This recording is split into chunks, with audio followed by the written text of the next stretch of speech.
आज बात करते हैं ऋण पत्रों का शोधन। ऋण पत्रों का शोधन का मतलब होता है ऋण पत्रों को वापस भुगतान करना। ऋण पत्रों को निश्चित अवधि पर जिस राशि से भुगतान किया जाता है उसे ऋण पत्रों का शोधन कहते हैं। अब ऋण पत्रों के भुगतान में जैसे एक मुश्त भुगतान, अगर संस्था के पास तरल कोष पर्याप्त मात्रा में है तो संस्था एक मुश्त राशि का भुगतान करती है, जिसमें एक नंबर है पूंजी में से शोधन या नए अंशों का निर्गमन करके भुगतान कर सकती है।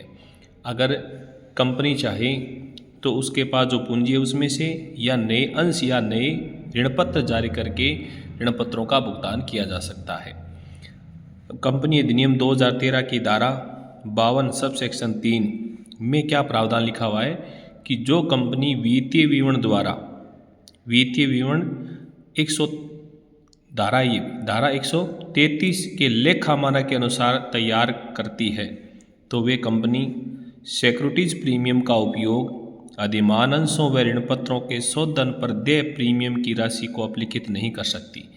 यानी जो संस्थाएं लेखा मानक के अनुसार, और वो भी लेखा मानक कौन सी धारा 133 के अंतर्गत अपने खाते तैयार करती है, वह चाहे अधिमान अंशों का शोधन करना हो चाहे ऋण पत्रों का शोधन करना हो, शोधन करने पर जो प्रीमियम दिया जाता है उस प्रीमियम की राशि का उपयोग इसमें से नहीं कर सकती। किस में से उपयोग नहीं कर सकती?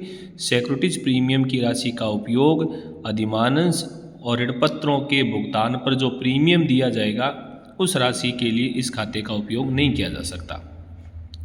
दूसरी बार कंपनी अधिनियम 2013 की धारा 71 सब सेक्शन 4 और सेबी के दिशा निर्देश के अनुसार ऋण पत्रों का शोधन प्रारंभ से पूर्व है, यानी ऋण पत्रों को भुगतान करने से पहले, ये किसकी बात है अभी? एक तो अधिनियम की है और एक सेबी के अनुसार है कि जब भी ऋण पत्रों का भुगतान करना है उससे पहले निर्गमित ऋण पत्रों के किस मूल्य पर? अंकित मूल्य के 10% के बराबर राशि को DRR में यानी डिवेंचर रिडम्पशन रिजर्व में निर्माण करना आवश्यक है। किस कंपनी को?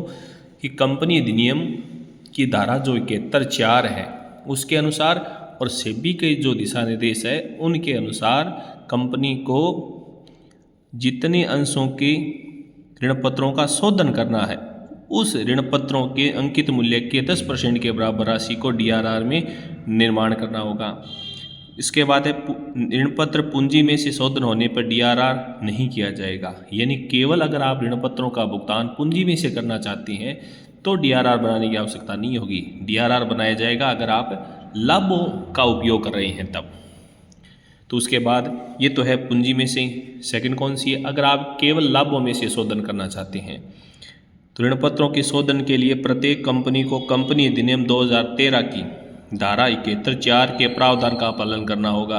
ये महत्वपूर्ण है कि कोई भी कंपनी केवल लाभों में से शोधन करना चाहती है तो उस कंपनी को कंपनी अधिनियम 2013 की धारा जो 71 है उसके सब सेक्शन 4 के प्रावधान का पालन करना आवश्यक है। और उसके क्या प्रावधान है? भी पहला नियम है कि ऋण पत्रों के शोधन के लिए जो DRR बनाया जाता है, DRR में ऐसे लाभों में से लाभांश वितरण के लिए उपलब्ध है। यानी DRR कैसे लाभों से बनाया जाएगा? जो लाभ लाभांश वितरण के लिए उपलब्ध होते हैं, लाभांश वितरण के लिए उपलब्ध लाभों में से क्या बनाया जा सकता है? DRR। अर्थात राशि प्रतिवर्ष क्रेडिट करनी होगी जब तक शोधन न हो जाए। यानी जब तक ऋण पत्रों का शोधन नहीं हो जाता तब तक लाभांश वितरण के लिए उपलब्ध लाभ है उस लाभों में से किस खाते में राशि जमा करनी होगी? DRR में। 2 नंबर, DRR की राशि का उपयोग ऋण पत्र शोधन हेतु उपयोग किया जा सकता है, अन्य उद्देश्य में नहीं। यानी आपने जो DRR का निर्माण किया है उस राशि का उपयोग आप केवल ऋण पत्र शोधन के लिए कर सकते हो और DRR की राशि का उपयोग ऋण पत्र शोधन के अलावा अन्य उद्देश्यों में इसका यूज नहीं किया जा सकता। ये आपको ध्यान में रखना है। फिर आगे अब ऋण पत्रों के शोधन संबंधी कुछ सेबी के दिशा निर्देश है भी, जिसमें कंपनी अधिनियम 2014 के नियम 18(7) सब सेक्शन B के अनुसार कंपनी ऋण पत्रों के शोधन के लिए DRR का निर्माण करती है। इसमें 1 नंबर पॉइंट है कि डीआरआर का निर्माण कंपनी लाभांश भुगतान हेतु उपलब्ध लाभों में से कर सकती है। इन पहले पॉइंट में क्या नियम है कि कंपनी डीआरआर का निर्माण तो कर सकती है, लेकिन कैसे लाभों से? जो लाभांश वितरण के लिए उपलब्ध होते हैं। कंपनी निम्नलिखित परिस्थिति में डीआरआर का निर्माण नहीं कर सकती है, यानी इस कंडीशन में कंपनी को डीआरआर बनाने की आवश्यकता नहीं होगी। कौन सी कंडीशन है? अगर कोई भी कंपनी आरबीआई द्वारा नियंत्रित सभी भारतीय वित्तीय संस्था, यानी जो वित्त का काम करते हैं, जितने भी बैंक वगैरह हैं संस्था तथा बैंकिंग कंपनियों द्वारा निर्मित ऋण पत्रों के लिए डीआरआर निर्माण की आवश्यकता नहीं है। यानी जो आरबीआई के कंट्रोल में कार्य कर रहे हैं जितने भी बैंकिंग कंपनी हैं, उनको डीआरआर बनाने की आवश्यकता नहीं है। अन्य वित्तीय संस्था कंपनी अधिनियम 2013 की धारा 2 सेक्शन 72 के अंतर्गत है, डीआरआर बनाना आवश्यक नहीं है। उसके बाद सूचीबद्ध कंपनियों को डीआरआर बनाना आवश्यक नहीं है। जितनी भी सूचीबद्ध कंपनी है उनको डीआरआर की आवश्यकता नहीं है। सूचित गैर बैंकिंग कंपनी वित्तीय जो कौन सी हो, NBFC, यानी ये कौन सी कंपनियां हो गई भी, जिसका नॉन बैंकिंग फाइनेंस कॉरपोरेशन हो गई है। सूचित गैर बैंकिंग वित्तीय कंपनी और भवन निर्माण वित्तीय कंपनियों को HFC हाउसिंग फाइनेंस कॉरपोरेशन को डीआरआर बनाना आवश्यक नहीं है। इसके अलावा असूचित और गैर बैंकिंग कंपनी और भवन निर्माण वित्तीय संस्थाओं को भी डीआरआर बनाने की आवश्यकता नहीं है। अब इसका सार क्या हो गया? इनको छोड़कर शेष, किनको छोड़कर, ये जो हमने अभी पॉइंट पढ़े हैं, एक तो कौन सी बैंकिंग कंपनी हो गई, एक धारा 272 के अंतर्गत कंपनी है, एक सूचित कंपनी है और एक NBFC और HFC, इनको डीआरआर बनाने की आवश्यकता नहीं है। और इनको छोड़कर इन सब को छोड़कर जो भी कंपनी है उनको शेष असूचित कंपनियों को डीआरआर बनाना आवश्यक है, और बाकी जो असूचित कंपनी है उन सब को डीआरआर बनाने की आवश्यकता होती है। अब उसके बाद केवल असूचित कंपनी, लेकिन असूचित कंपनी में किसको छोड़ना है?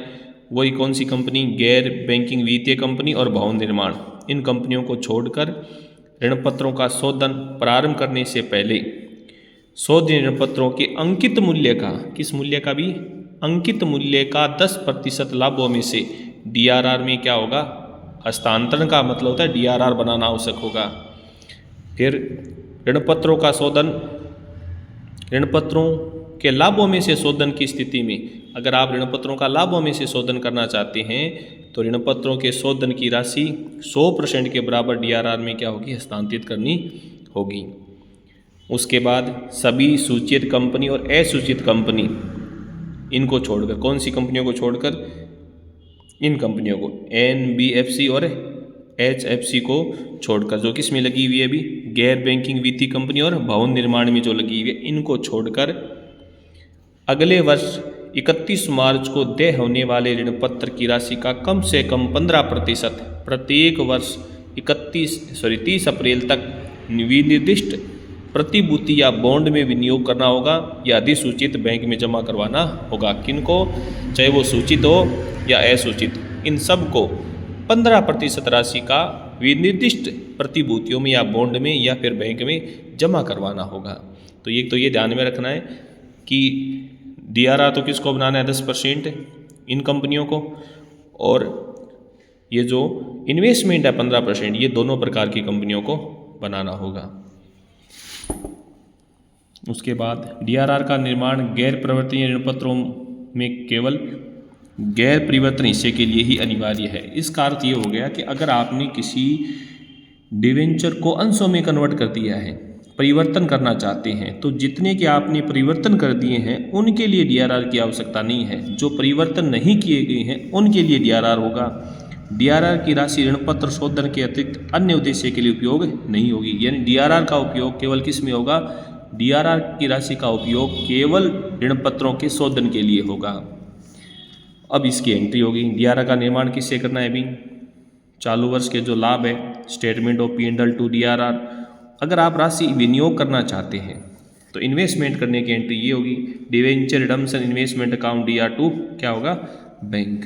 अगर फिर आपसे पूछा जाए कि अगर हम तुलन पत्र या बैलेंस शीट बनाना चाहते हैं तो डिवेंचर रिडम्पशन इन्वेस्टमेंट को अगर उसे गैर चालू माना जाता है या चालू माना जाता है। अगर गैर चालू है तो उसकी हेडिंग तो होगी नॉन करंट एसेट्स और सब हेडिंग नॉन करंट इन्वेस्टमेंट।